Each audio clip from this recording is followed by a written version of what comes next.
Okay, so my project this term was to build a sun locator, as I like to call it, and power batteries using solar panels. So right now it's two separate projects because of just the logistics, trying to figure out how much I can do with what I have and how much I need to get done later. So what we first started off is we took these two solar panels and we checked how many batteries we could charge. And so what we did is we almost charged 3 batteries efficiently with 2 solar panels. We didn't quite get there. It kind of died out and fizzled out. But we did power 2 batteries relatively easily with just the 2 panels. So we can charge about a battery a panel, which is good because these things are small. And so aside from that, while I was working on code, I took two different types of sensors. One light sensor, which is right here, that senses how light it is outside, and it prints values for how bright it is or how dark it is. And then that way the BX will know if it's day or night, so whether it should even try to find the sun to use the solar panels. So the second part is this part, which is an infrared sensor. And what the infrared sensor does is it searches around, it makes a big sweep, and then it locates where the sun is the brightest, and then it turns back to that point.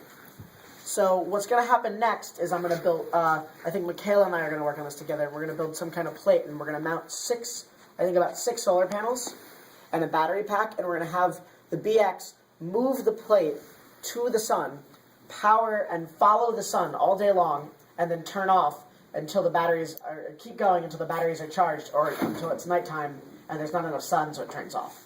So what I would do differently probably is I would have probably have built the plate first, because I have 2 separate projects and I don't know how well they're going to work together, and I don't know how long it's going to take for me to incorporate everything.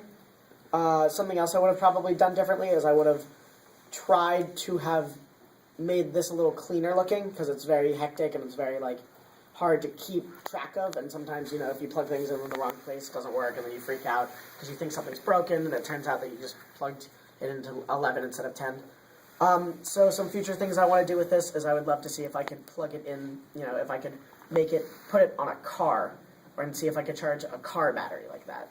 And, so now I can just show you how this works, so can some people let's.